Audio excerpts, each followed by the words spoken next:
Em residências unifamiliares alimentadas a partir de um reservatório superior, a proteção de todos os pontos de utilização da rede predial de distribuição pode ser obtida pela ventilação da rede de distribuição de maneira análoga àquela indicada em 5.15.2.4.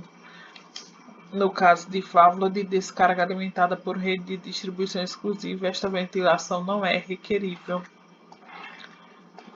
Aqui, 5.15.2.4. Em edifícios de múltiplos pavimentos alimentados a partir de reservatório superior, além da separação atmosférica, cada coluna de distribuição deve dispor de meio capaz de admitir ar por ocasião do seu esvaziamento e de expulsar durante o enchimento, assim como expulsar bolhas segregadas que formam naturalmente um sistema em operação. A solução adotada não pode criar trechos de estagnação de água. A operação do registro de fechamento da coluna de distribuição não pode impedir a atuação do recurso adotado como meio de proteção não localizada. Devem ser previstas medidas de proteção sanitária para que não haja risco de o sistema predial de água comprometer a qualidade sanitária da água da fonte de abastecimento predial. Se o abastecimento for feito a partir de rede pública, esta exigência fica a critério da concessionária. Se houver reservatório do sistema predial de água fria e o sistema de abastecimento não for misto, a separação atmosférica do reservatório, conforme figura 4, pode ser considerada como proteção da fonte de abastecimento. Se o abastecimento for feito a partir de rede pública, esta exigência fica a critério da concessionária. Se houver reservatório no sistema predial de água fria e o sistema de abastecimento não for misto, e a separação atmosférica no reservatório, conforme figura 2, pode ser considerada como proteção da fonte de abastecimento. Quando o abastecimento for indireto em edifícios de múltiplos pavimentos alimentados por colunas de distribuição, deve ser prevista uma proteção contra o refluxo de água de cada ramal para a respectiva coluna. Esta pode ser substituída pela ventilação da coluna de distribuição indicada na figura 5, com extremidade no bulbo ventilador em local protegido, a exemplo da região do reservatório acima da máxima altura do nível de água. O ponto de junção do tubo ventilador ou de válvula ventosa de duplo efeito com coluna de distribuição deve ser localizado a jusante do registro de fechamento da própria coluna. No caso de abastecimento direto ou indireto, com reservatório elevado coletivo para um conjunto de edifícios separados abastecidos individualmente a partir de tubulação comum que desempenhe função similar à de uma coluna de distribuição, deve ser previsto um dispositivo adequado de proteção contra refluxo de água do sistema predial de água fria e água quente de cada edifício para a referida tubulação, conforme a figura 6. Aqui tem o hidrômetro. Aqui tem o hidrômetro. Aqui tem o reservatório elevado, que é coletivo. E aqui tem o PR, que é a proteção contra refluxo. E neste caso aqui, você tem o hidrômetro e tem a proteção contra refluxo, porque aqui você tem um sistema direto,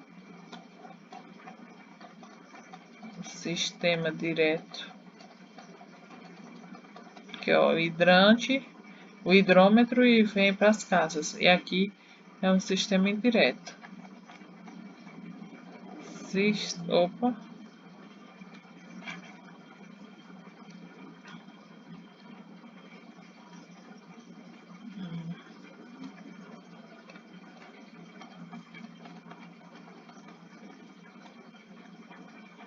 Sistema indireto. Por quê? Porque passa por uma caixa d'água, né? Aí ele é indireto.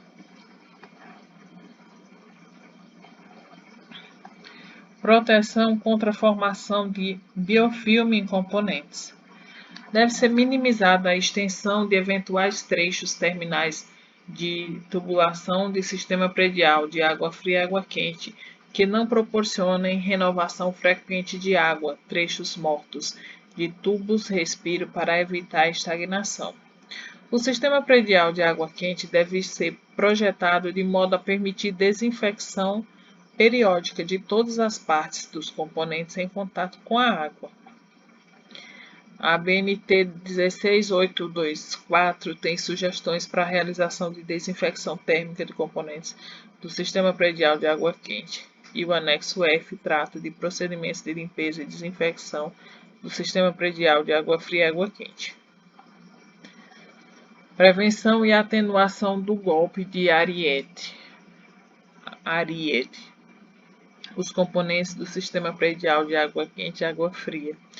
Durante a operação de fechamento do fluxo de aparelho sanitário, não podem provocar golpe de Ariete, que cause sobrepressões superiores ao valor especificado em 6.9.7. Quando necessário, um dispositivo ou componente com função amortecedora da energia do golpe de Ariete deve ser previsto para absorver o pico de sobrepressão em ponto próximo do local de geração do transiente. Uso racional de água e de energia. O projeto Sistema Predial de Água Fria e Água Quente pode ser elaborado de modo a tornar mais eficiente o uso da água e energia utilizadas. O projeto de edificação em que se adota facultativamente os princípios da conservação de água, particularmente os de uso racional da água, deve atender, além desta norma, a ABNT 16792. Acessibilidade para manutenção, operação e proteção das tubulações e componentes. Os componentes do SPFAQ que requerem facilidade de acesso para verificações e manutenções devem ser projetados de forma a possibilitarem a realização destas atividades e a permitirem a movimentação segura das pessoas encarregadas de executá-las. Interação com elementos construtivos e estruturais. Não pode haver interferência física entre o sistema estrutural e o SPAFAQ, para que os componentes destes não fiquem solidários a elementos estruturais e submetidos a esforços dele provenientes. Onde necessário, o projeto deve prever tubulações encamisadas ou alojadas em passagens projetadas especialmente para este fim, delas suficientemente espaçadas, considerando possíveis variações dimensionais decorrentes de variações térmicas das tubulações e dos deslocamentos próprios dos elementos estruturais que porventura atravessem.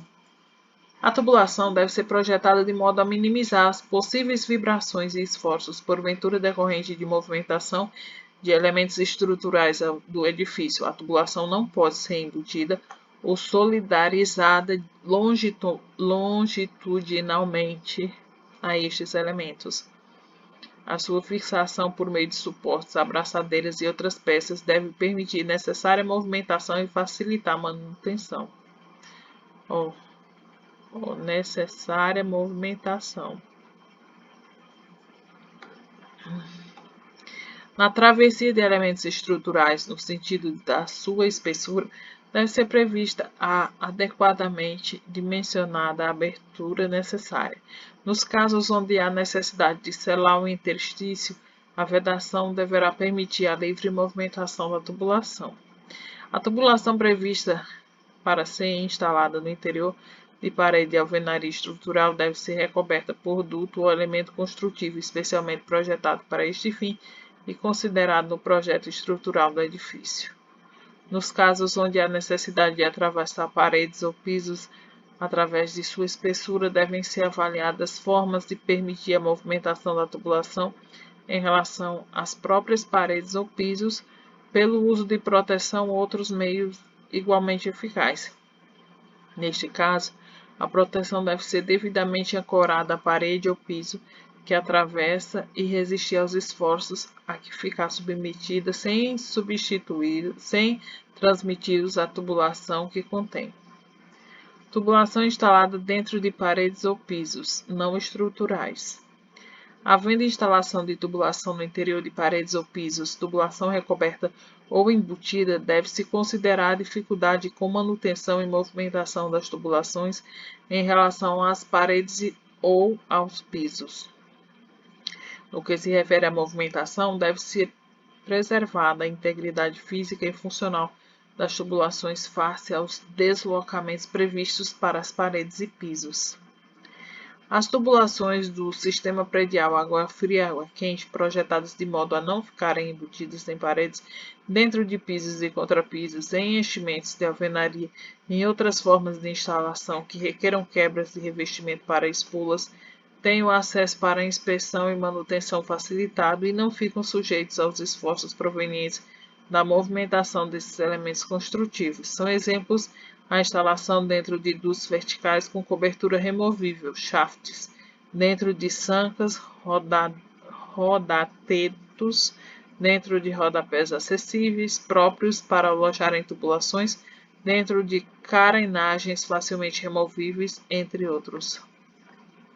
As tubulações recobertas instaladas em dutos devem ser fixadas ou posicionadas por meio da utilização de anéis, abraçadeiras, grampos ou outros dispositivos. Tubulação aparente. A tubulação aparente deve ser posicionada de forma a minimizar o risco de impactos danosos à sua integridade. Em situações de maior risco, deve-se adotar medidas complementares de proteção contra impactos.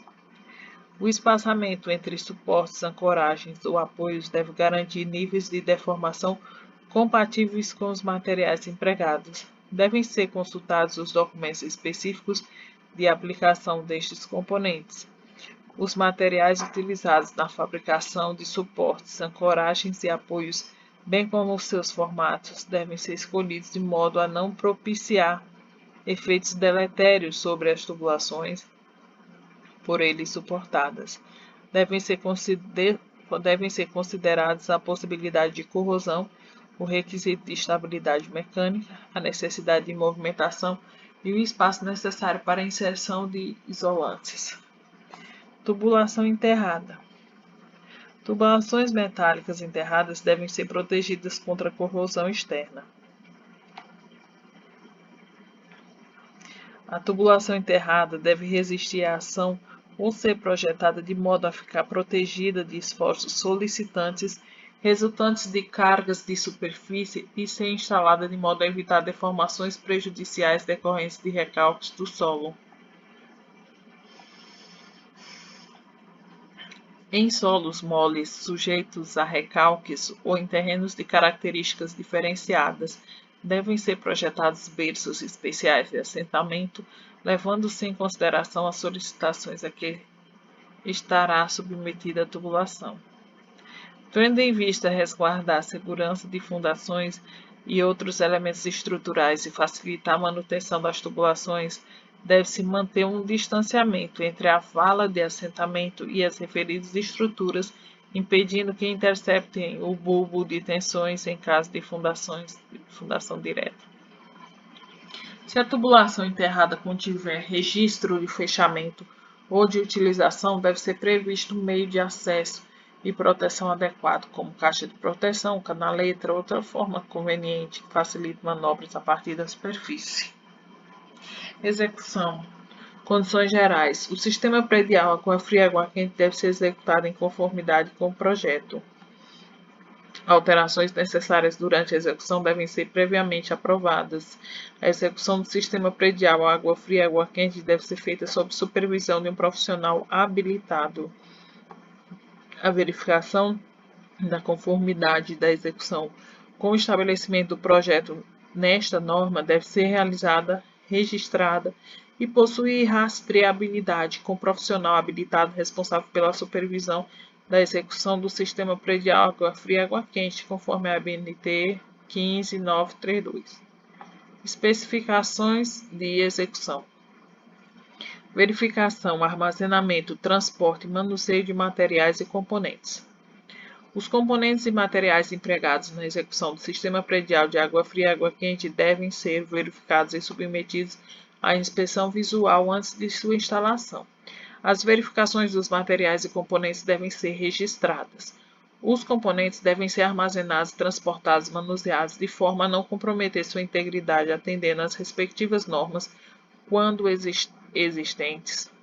Na ausência destas ou complementarmente a estas, devem ser atendidas as recomendações dos respectivos fabricantes. Instalação de materiais e componentes. Os procedimentos de execução do sistema predial de água fria e água quente devem ser realizados de forma a garantir o desempenho esperado de seus componentes e preservar a potabilidade da água. Os processos de montagem e instalação do sistema predial de água fria e água quente não podem danificar os seus respectivos componentes. Durante a instalação das tubulações e componentes do sistema predial água fria e água quente, devem ser observados seu alinhamento, prumo, posicionamento em relação ao previsto em projeto. Acoplamentos. O processo de acoplamento dos componentes do SPA-FAQ deve ser executado em conformidade com procedimentos técnicos especificados nas respectivas normas de produto. Em caso de novos materiais, componentes ou tecnologias, vê o anexo E. Para cada material e tipo de tubulação a ser instalada, devem ser observadas as correspondentes normas de aplicação e as recomendações do fabricante relativas à sua instalação. Havendo necessidade de ferramentas ou equipamentos específicos para a execução dos acoplamentos dos tubos e componentes do sistema, estes devem ser devidamente calibrados e conservados conforme as normas correspondentes de aplicação e recomendação do fabricante. São exemplos de ferramentas e materiais que necessitam de calibração e ou conservação: as rosqueadeiras, termofusores, materiais para solda química e adesivos para tubos, alicates, crimpadores, entre outros. Isolamento e proteção das tubulações e componentes. Todos os componentes do SPA-FAQ devem ser isolados e protegidos conforme as especificações do projeto. A colocação de isolamento térmico ou acústico nas tubulações e componentes deve ser realizada conforme estabelecido em projeto, atendendo os procedimentos estabelecidos nas respectivas normas técnicas e recomendações dos respectivos fabricantes. Suportação mecânica dos componentes. Todos os componentes do SPA-FAQ devem ser montados conforme as especificações do projeto e recomendações dos respectivos fabricantes, de forma a não favorecerem a propagação de vibrações e não incorrerem em instabilidade, tensionamento excessivo ou flambagem. Requisitos de segurança. Deve ser atendida a legislação vigente sobre os riscos à saúde e à segurança relacionados ao serviço de execução do SPA-FAQ. Devem ser identificados e utilizados equipamentos de segurança compatíveis com a realidade e a situação encontradas na execução do SPA-FAQ. Ensaios de verificação da estanqueidade do sistema. O sistema deve ser submetido a ensaios para a verificação de sua estanqueidade, conforme 7.3.1 a 7.3.4. Em caso de não aprovação, o ensaio deverá ser novamente realizado depois da adoção das medidas corretivas. Ensaio de estanqueidade nas tubulações.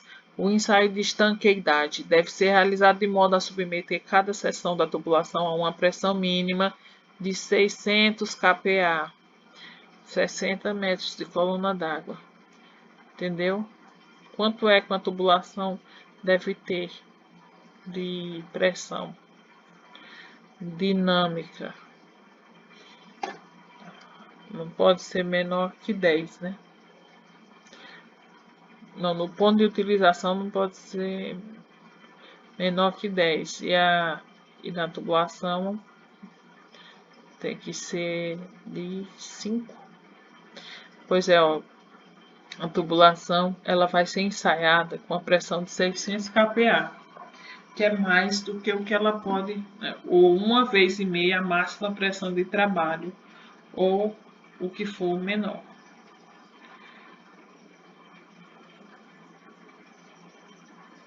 Que o máximo pode, que nenhuma tubulação pode ter mais de 40 metros coluna d'água. Então aí tá dando 600, que é 1,5 mesmo.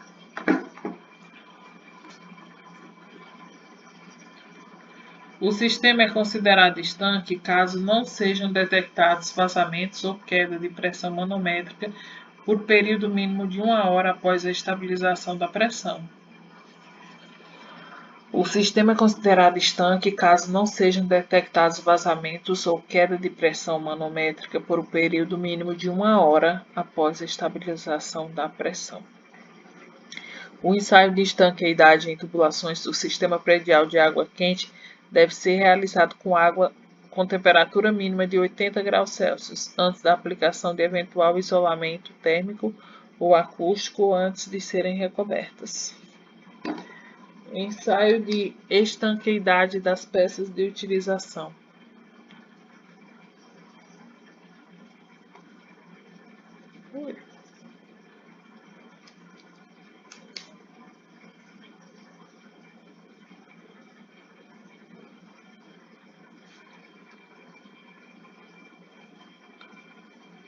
Aqui, ó. O ensaio deve ser realizado com as peças de utilização submetidas à pressão estática prevista.